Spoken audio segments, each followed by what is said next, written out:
Bonjour tout le monde, bonne année à vous tous et à vous toutes. J'espère que vous avez bien profité de vos fêtes, de votre nouvel an. Là, on est le lundi 7 janvier, puis pour moi, c'est mon premier jour de retour à l'école pour une période importante. Ça va être la rédaction de mon mémoire. Je vais juste faire un petit topo parce que j'ai déjà filmé comme 5 premières minutes, puis je m'en allais dans toutes les directions, là.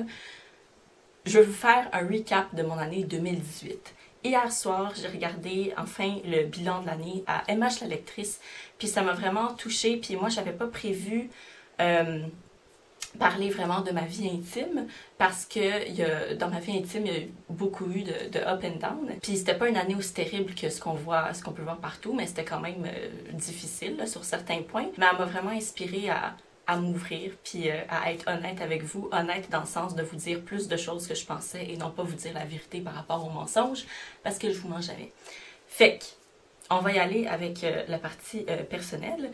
J'ai commencé mon année 2018 en commençant ma maîtrise, fait que la dernière étape de mes études, ça dure 2 ans, puis disons que vers la fin de cette première session à la maîtrise, j'étais presque en burn-out, fait que il y a un soir, ma mère, elle me montre une image de la plage, tu sais, est-ce que tu aimerais ça aller à la plage? Je regarde la plage, puis elle était tellement bleue, tellement belle, puis je suis partie à brailler. Je braillais toutes les larmes de mon corps, j'étais comme « Ah, je suis plus capable, je veux aller à la plage ».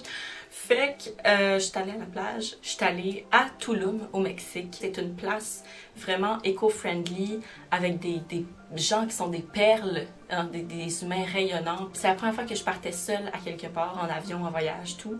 Puis je me suis sentie tellement bien, tellement calme, tellement zen, puis je me sentais comme à ma place dans le monde.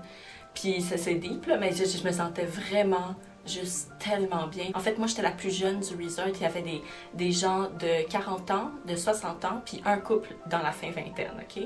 Puis c'était la plupart des femmes qui venaient en retraite de yoga, puis moi aussi j'allais pour le yoga. Ces femmes-là, de voir leur cheminement de vie, comment ils font face aux épreuves, les épreuves qu'elles vivent actuellement, leur luminosité, leur sagesse, leur excentricité, parce qu'il y en avait qui étaient flyés, oh mon Dieu, il y en avait avec des croyances différentes, puis ils étaient ouverts de nous en parler. J'ai découvert mon oracle, que j'utilise le plus en ce moment parce que je suis tombée dans le monde de la médiumnité puis de l'astrologie.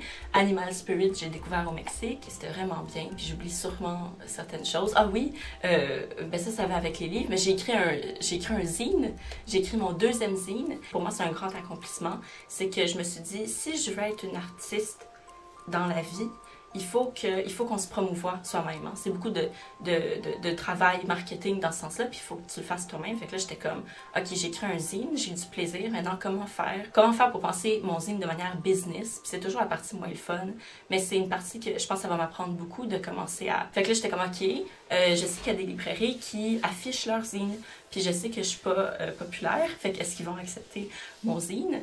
Parce que la plupart du temps, ils vont afficher les zines d'autrices et d'auteurs déjà reconnus dans le monde officiel du livre. Fait que là, heureuse surprise, ben j'ai réussi à rentrer mon zine à Le Guélion, librairie féministe, et à l'Échange. Puis les gens sont fort sympathiques, puis j'étais tellement heureuse d'être à l'Échange aussi, parce que c'est une librairie que je fréquente souvent. Fait que ça, pour moi, c'est comme party, là, huge accomplissement. J'étais comme, oh mon Dieu, je suis dans une librairie! Fait que ça, j'étais vraiment, vraiment contente. Puis en plus, les premières batches que j'amenais aux librairies se sont toutes vendues vraiment rapidement. Et ça, c'est à cause de qui? C'est à cause de vous.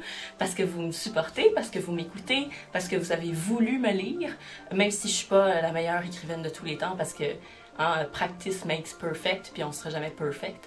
Fait que tellement un gros merci à vous tous et toutes qui avez voulu... ben, voir qu'est-ce que j'étais capable d'écrire, là. J'ai découvert les cafés en 2018, fait que j'étais allée beaucoup travailler dans les cafés, de commencer à me sentir à l'aise dans un endroit public, genre j'étais comme waouh, je peux travailler avec du bruit autour de moi dans un bel espace instagrammable, puis avec de la bouffe, ça coûte un peu cher, mais bon.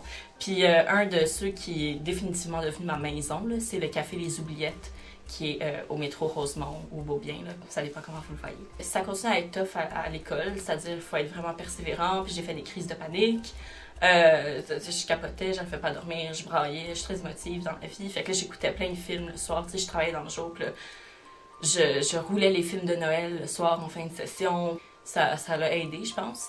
Et puis, la fin de mon année, ça, c'est comme un espèce de point culminant bizarre parce que c'est arrivé dans la dernière semaine de l'année, puis la première semaine de mon année 2019. J'ai passé beaucoup de temps avec des amis, mais comme peu d'amis, mais des amis que, genre, c'est ma famille. Tu sais, c'est les personnes les plus importantes à mes yeux, puis je pourrais pas penser ma vie sans ces personnes-là dans ma vie. Fait que j'ai fait un petit voyage à Toronto avec deux vieux amis. J'ai passé du temps avec ma meilleure amie, avec mon autre meilleure amie. C'était tellement... le problème, là, c'est que c'était tellement le fun tout le temps. Ça a été comme un high pendant 2 semaines, comme si j'avais pris de la drogue, là, puis j'étais sur un high pendant 2 semaines. Puis quand ça l'a fini, là, hier, c'est comme je retourne à la vie normale, puis là, je voulais pas être chez nous, je me sentais pas bien. Je voulais juste pas être dans le quotidien, parce que j'étais comme... Je venais de descendre d'un pic de bonheur intense. Genre, j'ai pas ri beaucoup dans mon année 2018. J'ai été heureuse, mais j'ai pas ri. Puis là, je riais là, à chaque heure de ma journée, comme des fous rires. Là. Tu redescends, puis là, tu commences l'école, puis tu commences ton mémoire, où tu sais que tu vas être seule cette année, parce que pour écrire, il faut être seule. Fait que là, j'étais comme... Puis je me sentais pas bien. Ça l'a fini hier soir quand j'ai pu pleurer un bon coup avec genre toute ma famille autour de moi. Fait que ça m'a rendue heureuse. Puis aussi en 2018, j'ai commencé, changement de sujet drastique, ça c'est tout à fait moi, là, changer de sujet sans avertir. J'ai commencé à tricoter des poches à livres et ça va être disponible bientôt sur Etsy et je vais vous en montrer une parce que si vous ne me suivez pas sur les réseaux, vous savez pas de quoi je parle. Fait que je vais vous montrer un exemple. Fait que vous allez avoir une primeur. Puis les poches à livres sont tricotées, donc c'est un luxe, mais je les fais avec amour. Fait que si vous avez les fonds, bien sûr, vous pourrez aller vous prendre une belle poche à livres. Fait que primeur, poche à livres. Ça, c'est format livre de poche, donc les petits livres. Puis un petit truc pour prendre. Puis voilà, c'est tout cute. Puis ça, c'est mon nouveau projet que je me suis dit, faudrait que je commence en 2019, là, un nouveau produit pour Etsy. Ah, bien sûr, j'ai oublié le plus important. Parce que je ne veux pas y penser, ce qui n'est pas tout à fait sain. J'ai perdu mon chien cette année en mai. Ça m'a complètement décalissée. Puis ça, c'est une image de, pas mon chien, mais ça y ressemble un petit peu. C'est des vétérinaires qui nous ont envoyé une carte de souhait après. Ben pas une carte de souhait, mais c'est de condoléances. Là. Fait que c'est pas lui, mais ça y ressemble. Vous pouvez voir que c'est un Shetland et tout. J'ai gardé son collier. Puis justement, c'est un deuil que j'ai fait au Mexique. Puis j'ai parlé à une dame qui m'a vraiment full aidée. Là. Ça faisait une semaine que j'avais perdu quand je suis allée au Mexique, en plus. Fait que la fin de session, où je me suis fait voler toutes mes affaires aussi. Mon ordinateur, mon téléphone, mon sac, mon iPod que mon grand-père m'avait donné puis qui était engravé avec mon nom. Fait que fuck le matérialisme. J'ai des souvenirs dans ma tête. Fait que je me suis fait tout voler mes affaires, j'ai perdu mon chien. Puis une semaine après, j'allais au Mexique. Fait que cette madame-là m'a beaucoup aidée à penser la mort de mon chien, puis à m'enlever la culpabilité que j'avais, puis la colère que j'avais qu'il soit mort. Puis aussi, dans un temps rapproché, j'ai perdu mon voisin. Puis, tu sais, on peut penser que c'est juste un voisin, mais mon voisin, c'était un ange sur terre, comme ça, 200%, j'y crois. C'est un monsieur avec tellement d'amour, puis il donnait des bisous à tout le monde, puis sa générosité, puis son dévouement, puis tout, il était lumineux cet homme-là, puis on l'a tout perdu, puis ça aussi c'était tough. Puis après ça, leur chien est morte aussi, genre il y a 3 semaines. Fait que, ouais, c'est ça. Puis sinon, à part de ça, tu sais, il y a eu des full beaux moments. Maintenant, pour la partie livre et booktube et le monde du livre, qui va être beaucoup plus joyeux, je vais prendre mes affaires. Alors, la meilleure partie, à part les livres, c'est les gens. Pour moi, les gens, rencontrer des gens, ça m'affecte beaucoup, puis c'est ça qui m'excite quasiment plus que l'activité qu'on va faire avec ces personnes-là. J'ai pu travailler quelques fois en même temps que Mel Janard, puis c'était vraiment agréable parce qu'en plus, comme je me sentais moins seule, puis en plus, on pouvait discuter de tout ce monde du livre-là qui fait nous poser des questions de comment on le vit. Puis après, cette même jeune femme m'a amenée sur un trip à Trois-Rivières. Pour l'exposition de Julie Delporte pour le festival de poésie. Fait que j'étais dans la même voiture que Myrion Maille puis Julie Delporte. Puis, fait que je faisais juste comme tout absorber, tout ce qu'elle disait, parce que tout était intéressant. Puis je faisais juste comme « Oh my God! » Fait que ça, c'était mon voyage en char avec 3 merveilleuses personnes. Là-bas, j'ai 2 amis aussi qui habitent là. Fait que là, je les ai vus aussi. Fait que ça, c'était juste comme une journée merveilleuse dans mes highlights de 2018. Je suis allée encore au festival de la bande dessinée qui était super. Je voulais faire une vidéo, puis comme avec l'école, ça s'est jamais fait. Niveau vidéo, j'ai pas très bien fait cette année, je trouve. Puis j'aimerais ça en faire plus souvent cette année, puis que ça soit régulier. Même si depuis le début de ma chaîne, depuis que j'ai avoué que je suis pas régulière, ben je vais essayer quand même. Je vais toujours tendre vers la régularité, puis on verra. Il me semble que depuis 2 ans, je fais une collab avec LM Bouquiné, qui est une personne vraiment formidable, fait que j'ai toujours hâte d'aller la voir. J'ai fait une grosse vidéo juste avant de partir au Mexique d'ailleurs. C'est qui Booktube, où je fais des parodies de mes amis et collègues Booktube Québec. Je pensais que je les avais toutes parodiées, mais j'ai pas une bonne mémoire, puis j'en ai oublié comme au moins 5 ou 6. Donc, ça donne lieu à éventuellement une deuxième vidéo C'est qui Booktube Québec. C'est sûr que je vous en fais une autre. Je sais juste pas quand. Fait que pas trop d'attente. Ah oui, j'ai été mentionnée dans un article comme booktubeuse à suivre, puis ça m'a full flattée, j'étais full heureuse parce que j'étais comme « Ah, je m'en viens legit! » Fait que c'est dans l'article de 4 critiques. Sur YouTube, je suis passée de comme 900 abonnés à 1099. Fait que merci, je suis rendue à 1000 abonnés, c'est malade, je suis vraiment contente que vous me suiviez. Puis le nombre de personnes qui m'écoutent, tu sais, je vois qu'il est constant sur mes vidéos, je vois que vous êtes constant puis vous regardez tout, puis ça me fait plaisir parce que ça donne un sentiment de valorisation, je me sens écoutée, je peux échanger avec vous, puis c'est une des activités qui donne sens à ma vie. Aussi, faire des vidéos, tout comme faire la radio. Cette année, j'ai découvert le tarot, puis ça n'a pas tant rapport avec les livres, mais ça a rapport avec l'interprétation de phrases, de mots, de messages. Puis maintenant, pour les livres eux-mêmes, je vais vous montrer les 7 livres que j'ai full aimés en 2018, puis que je vous conseille évidemment. Le premier, c'est un zine qui est à la librairie Le Guillion. C'est de la poésie en anglais. C'est Tiny World de Rebecca Woodmass. Des fois, je comprends pas tout ce qui est écrit quand c'est de la poésie en anglais, mais avec celui-ci, j'ai vraiment eu l'impression de connecter. C'est le genre de livre que j'étais comme, j'aurais voulu écrire ça.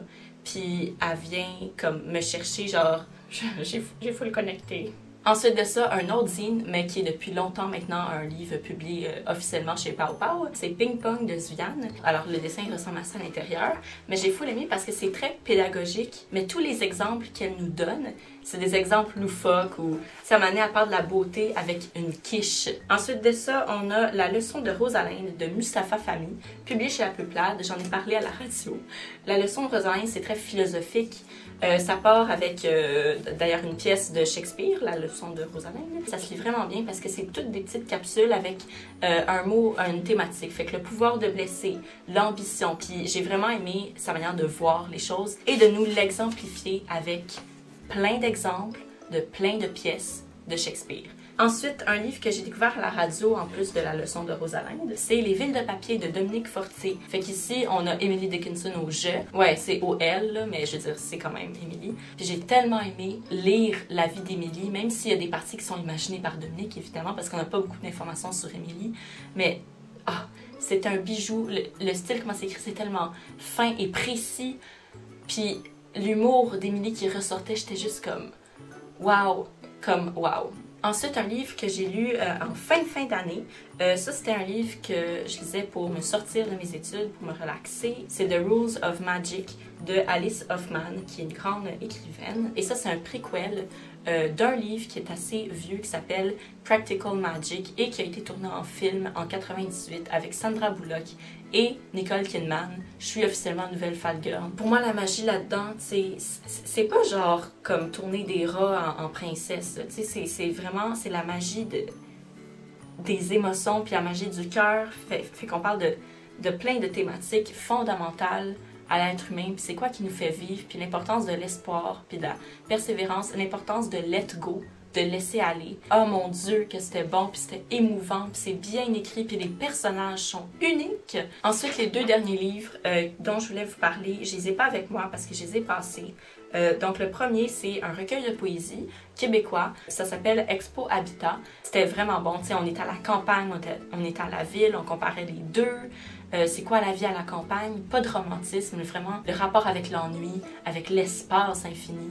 C'était super beau. Puis l'autre livre que j'ai découvert aussi à cause de la radio, ouais, que j'ai reçu l'année dernière, mais que j'ai lu seulement cette année, c'est Simone au travail. Puis Simone au travail, c'est de David Turgeon, c'est publié chez Le Cartanier, puis c'est vraiment comme éclaté, c'est très engagé politiquement, socialement, culturellement, mais ça va pas peser sur l'histoire. C'est une partie des choses qui fait avancer l'histoire. Les personnages, tu sais, je vous disais, les personnages ici sont vraiment originaux. Ben, dans Simone au travail, des fois j'avais envie d'arrêter de lire l'histoire puis d'aller lire la biographie de tel personnage tellement il était intéressant. Puis les événements qui arrivent qui sont juste loufoques, c'était vraiment hot. Fait que voilà pour tous mes coups de cœur de l'année 2018. Pour un recap semi-long de ma vie personnelle puis de BookTube. Je sais pas quoi dire pour finir. Fait que, écoutez, je vous souhaite une super belle année 2019. Merci de continuer à me suivre. Je vais essayer de faire des vidéos plus souvent. Ouais. Merci beaucoup. Merci. Bonne année 2019, puis on se voit une prochaine fois.